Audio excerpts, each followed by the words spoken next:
Hi students, welcome to civil tips PSC. അപ്പോൾ ഈ ഒരു ഡെയിലി ക്വസ്റ്റ്യൻ ഡിസ്കഷൻ സീരീസിൽ ഇന്നത്തെ ക്വസ്റ്റ്യൻസ് നമുക്ക് നോക്കാം. ഓക്കെ, അപ്പോൾ മറ്റുള്ള വീഡിയോസ് കാണാനാണ്, അതായത് ഈ ഒരു സീരീസിലുള്ള മറ്റ് വീഡിയോസ് കാണാനായിട്ട് നമുക്ക് ഈ ഒരു വീഡിയോയുടെ ഡിസ്ക്രിപ്ഷനിൽ ഞാനതിൻ്റെ ലിങ്ക് കൊടുത്തിട്ടുണ്ട്. അത് നിങ്ങൾക്ക് ചെക്ക് ചെയ്ത് കഴിഞ്ഞാൽ എല്ലാ വീഡിയോസും കാണാൻ പറ്റുന്നതാണ്. ഓക്കെ, അപ്പോൾ ഇന്നത്തെ ക്വസ്റ്റ്യൻ നോക്കാം. First question, the development of A tetrahedron will be. Okay, ഒരു ഡെവലപ്മെൻറ്റ്, ടെട്രാഹെഡ്രോൺ ഡെവലപ്മെൻറ്റ് ഏതിലെന്നാണ് ചോദിച്ചിരിക്കുന്നത്? ഓപ്ഷൻ വരുന്നത് സ്ക്വയർ, ട്രയാങ്കിൾ, സെക്ടർ, റെക്റ്റാങ്കിൾ. ഏതാണ് ആൻസർ? ആൻസർ ഏതാണ്? ടെട്രാഹെഡ്രോൺ ആണ് ചോദിച്ചിരിക്കുന്നത്. ആൻസർ വരുന്നത് ഓപ്ഷൻ ബി ആണ്. ഓക്കെ, ഓപ്ഷൻ ബി ട്രയാങ്കിൾ ആണ് ആൻസർ ആയിട്ട് വരുന്നത്. Okay, option B triangle. Okay, triangle ആണ് ആൻസർ ആയിട്ട് വരുന്നത്. ഈ ഒരു ടെട്രാഹെഡ്രോൺ എന്ന് പറയുന്നത് എന്താണ്? ഒരു പോളിഹെഡ്രോൺ ആണ്. ടെട്രാഹെഡ്രോൺ എന്ന് പറയുന്നത് എന്താണ്? ഒരു പോളിഹെഡ്രോൺ ആണ്. പോളിഹെഡ്രോൺ ആണ്. അതുപോലെ തന്നെ പോളിഹെഡ്രോൺ എന്ന് പറഞ്ഞാൽ എന്താണ്? പോളിഹെഡ്രോൺ എന്ന് പറഞ്ഞാൽ എന്താണ്?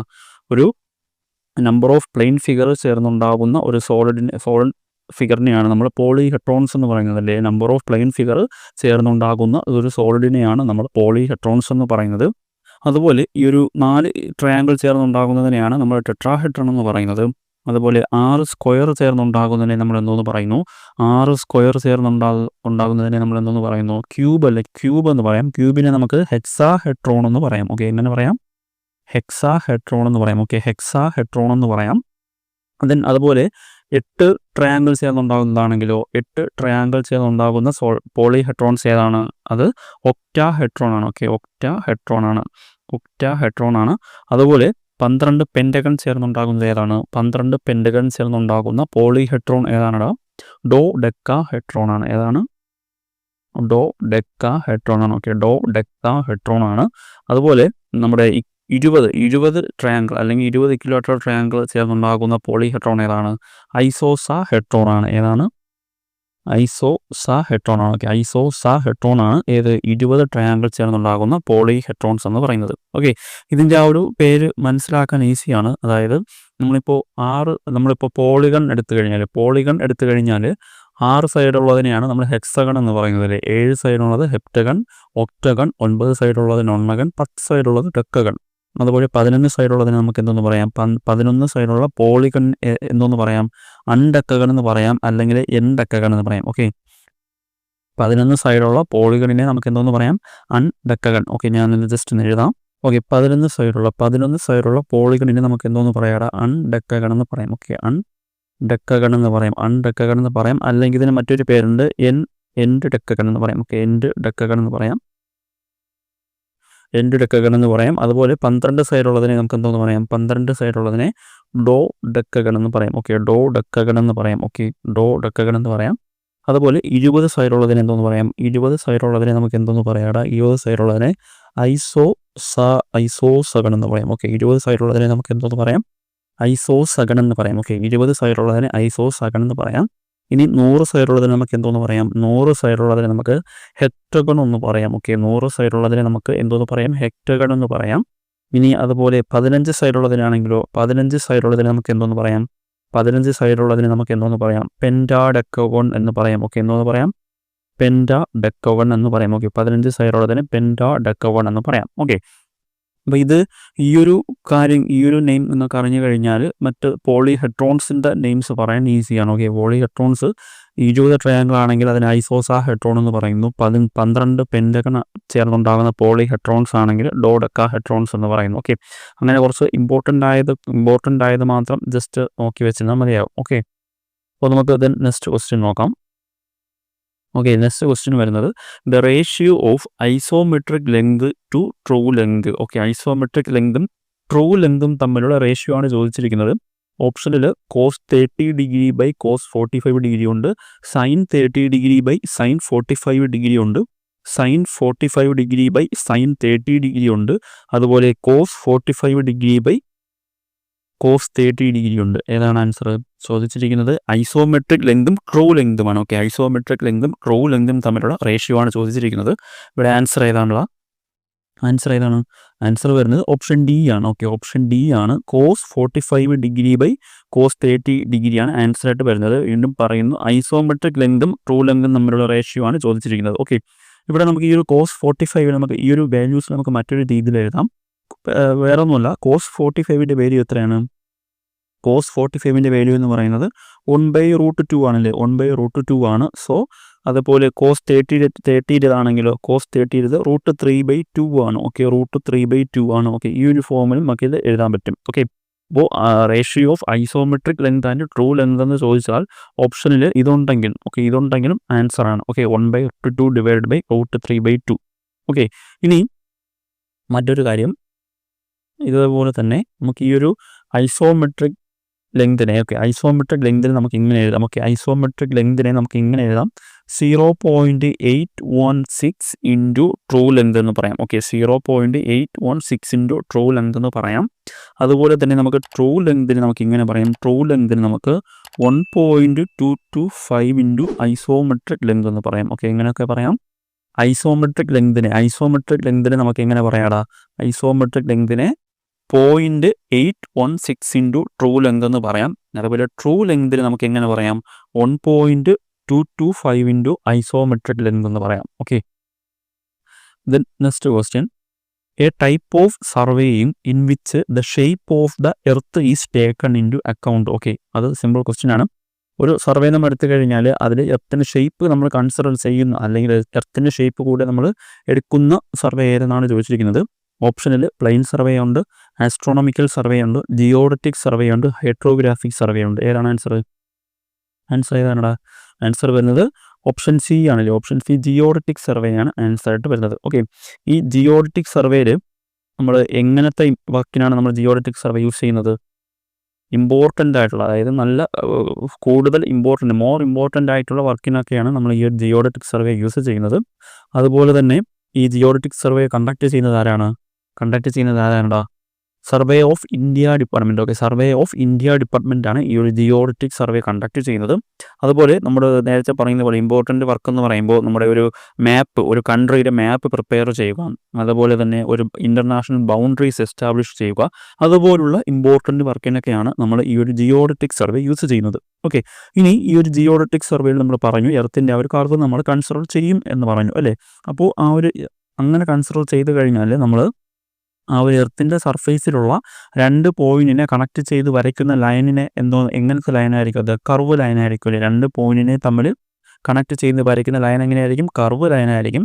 3 പോയിന്റുകളെ തമ്മിൽ കണക്ട് ചെയ്ത് വരയ്ക്കുന്ന ലൈൻ എങ്ങനെയായിരിക്കും? അപ്പോൾ 3 പോയിന്റുകൾ കണക്ട് ചെയ്ത് വരയ്ക്കുമ്പോൾ ഫോം ചെയ്യുന്ന ട്രയാങ്കിളിനെ നമ്മൾ എന്തോന്ന് പറയുന്നു? സ്ഫെറിക്കൽ ട്രയാങ്കിൾ എന്ന് പറയുന്നു. ഓക്കെ, സ്ഫെറിക്കൽ ട്രയാങ്കിൾ എന്ന് പറയുന്നു. ദെൻ പ്ലെയിൻ സർവേ എന്ന് പറഞ്ഞാൽ എന്താണ്? പ്ലെയിൻ സർവേ എന്ന് പറഞ്ഞാൽ എന്താണ്? ഇനി ഈ ഒരു ജിയോഡറ്റിക് സർവേ നമ്മൾ അതിൻ്റെ ആ ഒരു ഏരിയ എങ്ങനെയാണ് അഡോപ്റ്റ് ചെയ്യുന്നത്?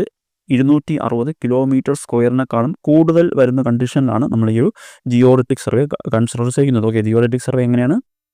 260. ഓക്കെ, 260 കിലോമീറ്റർ സ്ക്വയറിനെക്കാളും കൂടുതലാണെങ്കിലാണ് നമ്മൾ ഈ ഒരു ജിയോഡറ്റിക് സർവേ യൂസ് ചെയ്യുന്നത്.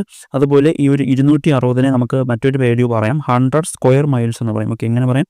100 സ്ക്വയർ മൈൽസ് എന്ന് പറയാം. ഓക്കെ, അപ്പോൾ ജിയോഡറ്റിക് സർവേ യൂസ് ചെയ്യുന്നത് ഗ്രേറ്റർ ദാൻ അല്ലെങ്കിൽ എക്സീഡ് 260 കിലോമീറ്റർ സ്ക്വയർ അല്ലെങ്കിൽ 100 സ്ക്വയർ മൈൽസ് ആണ്. അതുപോലെ ഈ ഒരു ജിയോഡറ്റിക് സർവേനെ നമുക്ക് ട്രിഗണോമെട്രിക് സർവേ എന്നും പറയാം. ഓക്കെ, ജിയോഡറ്റിക് സർവേനെ നമുക്ക് ട്രിഗണോമെട്രിക് സർവേ എന്ന് പറയാം. ഓക്കെ, ഇനി ഒരു പ്ലെയിൻ സർവേ എന്ന് പറഞ്ഞാൽ എന്താണ്? പ്ലെയിൻ സർവേ എന്ന് പറഞ്ഞാൽ നമ്മൾ ആ ഒരു കർവ് നമ്മൾ കൺസിഡർ ചെയ്യില്ല. അതായത് എർത്ത് സർഫേസ് നമ്മൾ ഫ്ലാറ്റ് ആയിട്ടായിരിക്കും കൺസിഡർ ചെയ്യുന്നത്. അതെങ്ങനെയാണ്? നമ്മൾ അപ് ടു 260 കിലോമീറ്റർ സ്ക്വയർ ഏരിയയുടെ കണ്ടീഷനിലാണ് നമ്മൾ പ്ലെയിൻ സർവേ യൂസ് ചെയ്യുന്നത്. ഓക്കെ, പ്ലെയിൻ സർവേ എങ്ങനെയാണ്? അപ് ടു 260 കിലോമീറ്റർ സ്ക്വയർ ആണ്. Okay, up to 260 kilometre square ആണ്, അല്ലെങ്കിൽ 100 സ്ക്വയർ മൈൽസ് ആണ്. ഓക്കെ, ഇനി ഈ ഒരു 260 എന്ന് പറയുന്നത് നമ്മുടെ നിമ്മിയിലുള്ള വാല്യൂ ഏതാണെന്ന് ചോദിച്ചാൽ 200 ആണ്. ഓക്കെ, നിമ്മിയിലുള്ള വാല്യൂ 260-ന് പകരം 200 കിലോമീറ്റർ സ്ക്വയർ ആണ് കിടക്കുന്നത്. ഓക്കെ, ആ ഒരു പോയിന്റോട് ഓർമ്മിക്കണം. നിമ്മിയിൽ, ഓക്കെ, ഈ നിമ്മിയിലുള്ള വാല്യൂ ആണ് 200 എന്ന് പറയുന്നത്. ഓക്കെ, നമ്മുടെ സാധാരണ ടെക്സ്റ്റ് ബുക്കിൽ 260 ആണ് കിടക്കുന്നത്. നിമ്മിയിൽ ഈ 260-ന് പകരം 200 എന്ന വാല്യൂ ആണ് കിടക്കുന്നത്.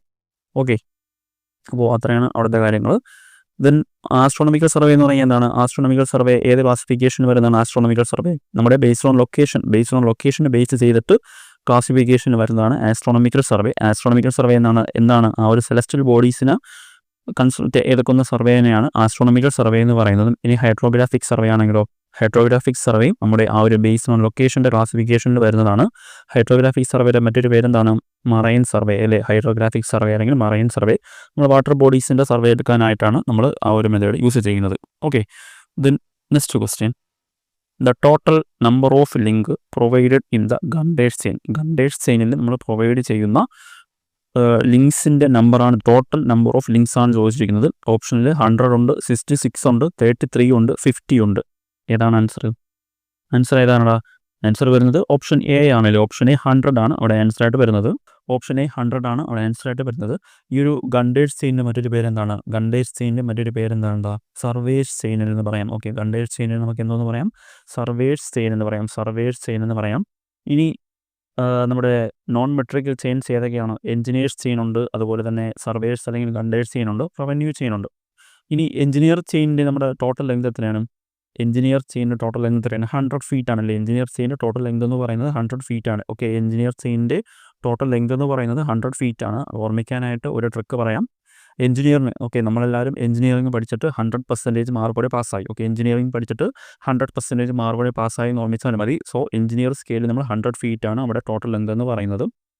ഇനി സർവേഴ്സ് ചെയിൻ അല്ലെങ്കിൽ ഗണ്ടേഴ്സ് ചെയിൻ, സർവേയിൽ എസ് ഉണ്ട്, സോ 66 എന്ന് ഓർക്കുക. അതിന് ടോട്ടൽ ലെങ്തിൻ്റെ കാര്യമാണ് പറയുന്നത്. സർവേഴ്സ് ചെയിൻ അല്ലെങ്കിൽ ഗണ്ടേഴ്സ് ചെയിനിൽ സർവേഴ്സ് ചെയിനിൽ എസ് ഉണ്ട്, സോ 66 എന്ന് ഓർമ്മിക്കുക. സോ സർവേഴ്സ് ചെയിൻ്റെ ടോട്ടൽ ലെങ്ത് എന്ന് പറയുന്നത് എത്രയാണ്? 66 ഫീറ്റ് ആണ്. ഓക്കെ, 66 ഫീറ്റ് ആണ്. ഇനി റവന്യൂ ചെയിൻ ആണെങ്കിലോ റവന്യൂ ചെയിൻ്റെ ടോട്ടൽ ലെങ്ത് എന്ന് പറയുന്നത് എത്രയാണ്? 33 ഫീറ്റ് ആണ്. ഓക്കെ, റവന്യൂ ചെയിൻ ആണെങ്കിൽ അതിൻ്റെ ടോട്ടൽ ലെങ്ത് വരുന്നത് എത്രയാണ്? 33 ഫീറ്റ് ആണ്. ഓക്കെ, അതിൻ്റെ ആ ഒരു നമ്പർ ഓഫ് ലിങ്കും ആ ഒരു കാര്യങ്ങളൊക്കെ നോക്കി വെച്ചിരിക്കണം. ഓക്കെ, ദെൻ നെക്സ്റ്റ് ക്വസ്റ്റ്യൻ നോക്കാം. The process of determining the difference of elevation of station from vertical angles and known distance is known as. ഏതാണ്? The process of determining the difference of elevation station from vertical angle and known distance is known as. ഏതാണ്? ഓപ്ഷനിൽ field astronomy ഉണ്ട്, topographic survey ഉണ്ട്, trigonometric levelling ഉണ്ട്, route surveying ഉണ്ട്. ഏതാണ് answer?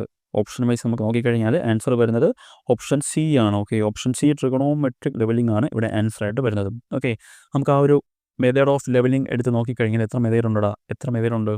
Barometric levelling ഉണ്ട്, ഹിപ്സോമെട്രിക് levelling ഉണ്ട്, അതുപോലെ ഡയറക്റ്റ് അല്ലെങ്കിൽ സ്പിരിറ്റ് ലെവലിംഗ് ഉണ്ട്. മറ്റൊന്നാണ് ഇൻഡയറക്റ്റ് അല്ലെങ്കിൽ ട്രിഗണോമെട്രിക് ലെവലിംഗ്. ഓക്കെ, ഈ ഒരു ട്രിഗണോമെട്രിക് ലെവലിംഗിൻ്റെ മറ്റൊരു പേര് എന്താണ്? ഇൻഡയറക്റ്റ്. ഓക്കെ, ഇൻഡയറക്റ്റ് ലെവലിംഗ് എന്ന് പറയാം. ഇൻഡയറക്റ്റ് അല്ലെങ്കിൽ ട്രിഗണോമെട്രിക് ലെവലിംഗ് എന്നാണ് പറയുന്നത്. ഇനി ബാരോമെട്രിക് ലെവലിംഗ് ആണെങ്കിൽ എങ്ങനെയാണ് അതിൽ പറയുന്നത്? ബാരോമെട്രിക് ലെവലിംഗ് ആണെങ്കിൽ നമ്മുടെ അറ്റ്മോസ്ഫിയറിക് പ്രഷറിൻ്റെ ഡിഫറൻസ് വെച്ചിട്ടാണ് പോയിൻറ്റ്സുകൾ തമ്മിലുള്ള ലെവൽ ഡിഫറൻസ് നോക്കുന്നത്. അതാണ് ബാരോമെട്രിക് ലെവലിംഗ് എന്ന് പറയുന്നത്. ഓക്കെ, ഇനി ഹിപ്സോമെട്രിക് ആണെങ്കിലോ? ഹിപ്സോമെട്രിക് ലെവലിംഗ് എങ്ങനെയാണ്? വാട്ടറിൻ്റെ ബോയിലിംഗ് പോയിൻ്റ് വെച്ചിട്ടാണ്, ഡിഫറൻസ് വെച്ചിട്ടാണ് പോയിന്റുകൾ തമ്മിലുള്ള ലെവൽ ഡിഫറൻസ് നോക്കുന്നതെങ്കിൽ ആ മെത്തേഡിനെയാണ് ഹിപ്സോമെട്രിക് ലെവലിംഗ് എന്ന് പറയുന്നത്. ഇനി ഡയറക്റ്റ് അല്ലെങ്കിൽ സ്പിരിറ്റ് ലെവൽ ഉണ്ടല്ലോ, ഡയറക്റ്റ് അല്ലെങ്കിൽ സ്പിരിറ്റ് ലെവലുണ്ട്. അതിലെങ്ങനെയാണ്? അതാണ് നമ്മൾ കോമൺ ആയിട്ട് യൂസ് ചെയ്യുന്ന ലെവലും ലെവൽ സ്റ്റാഫും യൂസ് ചെയ്തിട്ട് ചെയ്യുന്നതാണ് ഡയറക്റ്റ് അല്ലെങ്കിൽ സ്പിരിറ്റ് ലെവലിംഗ്. ഓക്കെ, ഇനി നാലാമത്തതാണ് ട്രിഗണോമെട്രിക് ലെവലിൻ്റെ മറ്റൊരു പേരാണ് ഇൻഡയറക്റ്റ്. ഓക്കെ, ഇൻഡയറക്റ്റ് അല്ലെങ്കിൽ ട്രിഗണോമെട്രിക് ലെവലിംഗ് ഉണ്ട്. അതെങ്ങനെയാണ് ചെയ്യുന്നത്? നമ്മൾ ആ ഒരു ഹൊറിസോണൽ ഡിസ്റ്റൻസും വെർട്ടിക്കൽ ആംഗിളും ഒക്കെ നമ്മൾ മെഷർ ചെയ്തിട്ടാണ് ആ ഒരു ഇൻഡയറക്റ്റ് അല്ലെങ്കിൽ ട്രിഗണോമെട്രിക് ലെവലിംഗ് നമ്മൾ ചെയ്യുന്നത്. ഓക്കെ, ദെൻ നെക്സ്റ്റ് ക്വസ്റ്റ്യൻ നോക്കാം. Reciprocal ranging is adopted when the following encountered. Okay, ഓപ്ഷനിൽ എ ഡെൻസ് ഫോറസ്റ്റ് ഉണ്ട്, എ റിവർ ഉണ്ട്, ഹില്ലോക്ക് ഉണ്ട്, എ ടോൾ ബിൽഡിംഗ് ഉണ്ട്. ഏതാണ്? റെസിപ്രോക്കൽ റേഞ്ചിങ് നമ്മൾ എപ്പോഴാണ് കൺസിഡർ ചെയ്യുന്നത്? ആൻസർ ഏതാണ്? ആൻസർ വരുന്നത് option C. Okay, option C ഹില്ലോക്കാണ് ആൻസർ ആയിട്ട് വരുന്നത്. ഇവിടെ റേഞ്ചിങ് നമ്മുടെ ഇൻഡയറക്റ്റ് റേഞ്ചിങ് അല്ലെങ്കിൽ റെസിപ്രോക്കൽ റേഞ്ചിങ്ങിൻ്റെ മറ്റൊരു പേരെന്താണ്? Indirect ranging. Okay, indirect ranging ആണ് റെസിപ്രോക്കൽ റേഞ്ചിങ്ങിൻ്റെ മറ്റൊരു പേരെന്ന് പറയുന്നത്. ഇവിടെ നമ്മൾ എത്ര റേഞ്ചിങ് റോഡ് യൂസ് ചെയ്യും? ഇവിടെ നമ്മൾ 4 റേഞ്ചിങ് റോഡാണ് യൂസ് ചെയ്യുന്നത്. ഇൻഡയറക്റ്റ് റേഞ്ചിങ് അല്ലെങ്കിൽ റെസിപ്രോക്കൽ റേഞ്ചിങ്ങിൽ നമ്മൾ 4 റേഞ്ചിങ് റോഡാണ് യൂസ് ചെയ്യുന്നത്. അതുപോലെ റാൻഡം ലൈൻ മെത്തേഡ് നമ്മൾ യൂസ് ചെയ്യാറുണ്ട്. ഈ ഒരു റാൻഡം ലൈൻ മെത്തേഡ് നമ്മൾ എവിടെയാണ് യൂസ് ചെയ്യുന്നത്? വുഡഡ് ഏരിയാസിലാണ് നമ്മൾ റാൻഡം ലൈൻ മെത്തേഡ് യൂസ് ചെയ്യുന്നത്. ഓക്കെ, വുഡഡ് ഏരിയാസിലാണ് നമ്മൾ റാൻഡം ലൈൻ മെത്തേഡ് യൂസ് ചെയ്യുന്നത്. അതുപോലെ ബാലൻസിങ് ഇൻ എന്ന് പറഞ്ഞാൽ എന്താണ്? ബാലൻസിങ് ഇൻ എന്ന് പറഞ്ഞാൽ എന്താണ്? നമ്മൾ തിയോഡലേറ്റ് യൂസ് ചെയ്തിട്ട് ഇൻഡയറക്റ്റ് റേഞ്ചിങ് ചെയ്യുകയാണെങ്കിൽ അതിനെയാണ് നമ്മൾ ബാലൻസിങ് ഇൻ എന്ന് പറയുന്നത്. ഓക്കെ, തിയോഡലേറ്റ് യൂസ് ചെയ്തിട്ട് നമ്മൾ ഇൻഡയറക്റ്റ് റേഞ്ചിങ് ചെയ്യുകയാണെങ്കിൽ അതിനെയാണ് എന്തോന്ന് പറയുന്നത്? ബാലൻസിങ് ഇൻ എന്ന് പറയുന്നത്. ഓക്കെ, അപ്പോൾ ഇത്രയാണ് ഇന്നത്തെ ക്വസ്റ്റ്യൻസ് വരുന്നത്. നിങ്ങൾക്ക് എന്തെങ്കിലും ഡൗട്ട് ഉണ്ടെങ്കിൽ ചോദിക്കാം. അതുപോലെ വീഡിയോ ഇഷ്ടമായാൽ ലൈക്ക് കൊടുക്കുക. ഓക്കെ, അപ്പം എല്ലാവരും നല്ല രീതിയിൽ പഠിക്കണം. Thank you.